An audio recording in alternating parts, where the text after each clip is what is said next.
Assalamualaikum warahmatullahi wabarakatuh. Perkenalkan, nama saya Ika Lutfi Nurhafifah dari kelas 3B, Program Studi Agribisnis.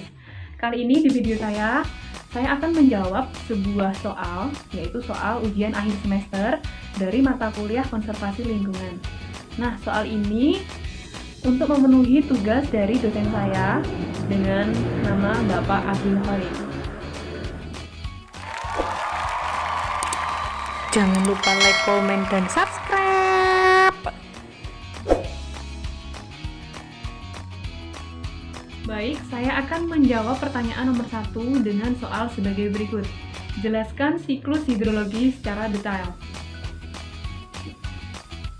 Baik, langsung saja kita simak video penjelasan siklus hidrologinya ya.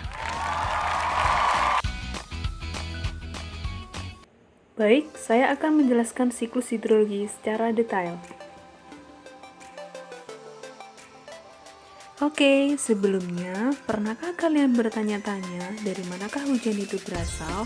Atau bagaimana sih proses awan itu bisa terbentuk? Yuk, kita simak penjelasan siklus hidrologi di video kali ini. Jadi, di saat matahari bersinar dan memanaskan lautan, air akan menjadi uap dan naik ke udara.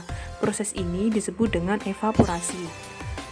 Ketika uap air itu mencapai langit, uap itu akan berubah menjadi tetesan air kecil. Tetesan air ini bersama dengan berbagai gas dan partikel debu bersatu membentuk awan. Peristiwa ini disebut dengan kondensasi. Nah, secara sederhana dapat kita jumpai contoh penguapan di rumah ketika kalian sedang memanaskan air. Saat kalian membuka tutupnya, setelah beberapa saat, kalian akan melihat tetesan-tetesan air di tutupnya. Nah, itulah contoh sederhana proses kondensasi. Jadi, ketika awan terlalu berat dan tak bisa menahan air lagi di dalam awan itu akan mengeluarkan hujan es salju. Istilah ini dikenal dengan presipitasi. Saat terjadi hujan, air dikumpulkan di lautan, danau, dan sungai, dan akan terserap juga oleh tanah. Disitulah terjadilah air tanah. Tahukah kalian bahwa tanaman pun berkeringat? Itulah yang disebut dengan transpirasi. Itulah sebabnya hujan lebih banyak terjadi di tempat yang banyak pohonnya dan perbukitan dan juga hutan-hutan. Jadi, siklus air adalah proses yang berkelanjutan dari evaporasi, transpirasi, kondensasi, dan presipitasi. Itu adalah pengertian dari siklus hidrologi. Terima kasih. Jadi, ini adalah contoh gambar dari daur ulang air atau biasanya disebut dengan siklus hidrologi. Baik, saya akan menjawab pertanyaan nomor 2 dengan soal sebagai berikut. Bertambahnya populasi menjadikan lahan tidak terelakkan, akibatnya banyak terjadi kerusakan lingkungan untuk memenuhi kebutuhan dasar hidup manusia. Bagaimanakah pendapat Anda? Menurut saya, peningkatan populasi pada penduduk sangat erat kaitannya dengan kerusakan lingkungan. Nah, oleh karena itu diperlukan solusi yang tepat untuk mengatasi masalah tersebut.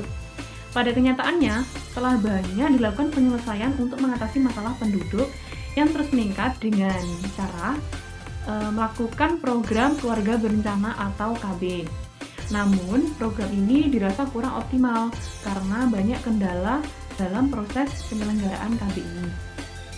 Selain itu, jika lebih ditelusuri kembali, pertumbuhan penduduk tidak akan menjadi masalah apabila ditangani dengan benar.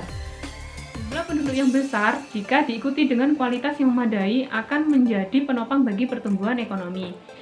Dan sebaliknya, jika jumlah penduduk yang besar diikuti dengan kualitas yang rendah, maka akan menjadi beban pertumbuhan ekonomi.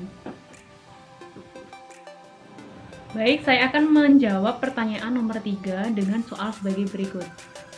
Bagaimana pendapat Anda mengenai upaya yang telah dilakukan pemerintah Indonesia dalam menanggapi isu-isu lingkungan?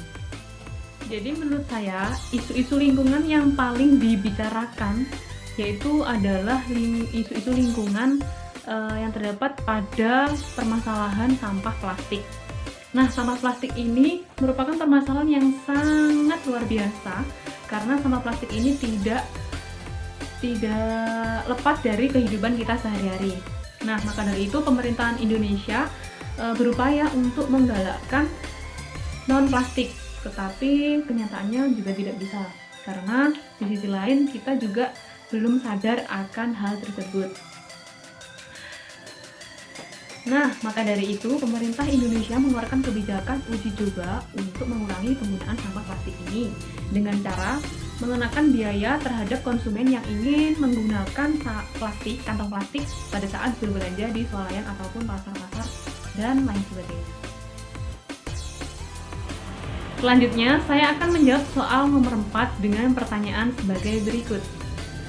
Apa yang Anda lakukan jika Anda menjadi seorang Bupati Banyuwangi terkait dengan program lingkungan? Baik, saya akan menerapkan kebijakan dengan cara menerapkan penanaman pohon di setiap rumah minimal 2 pohon dengan tujuan untuk menyerap air pada saat hujan. Nah, salah satunya adalah membuat sumur biopori.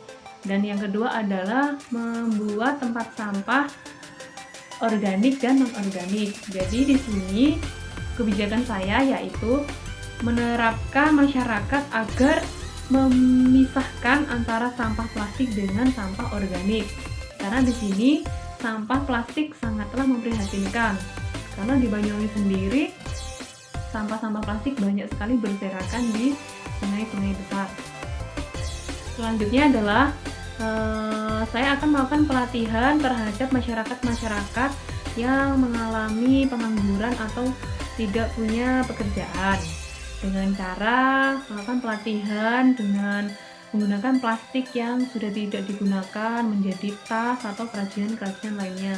Karena apa? Karena hal tersebut juga akan meningkatkan nilai jual sampah plastik itu sendiri. Jangan lupa like, komen, dan subscribe. Terima kasih, semoga video ini bermanfaat.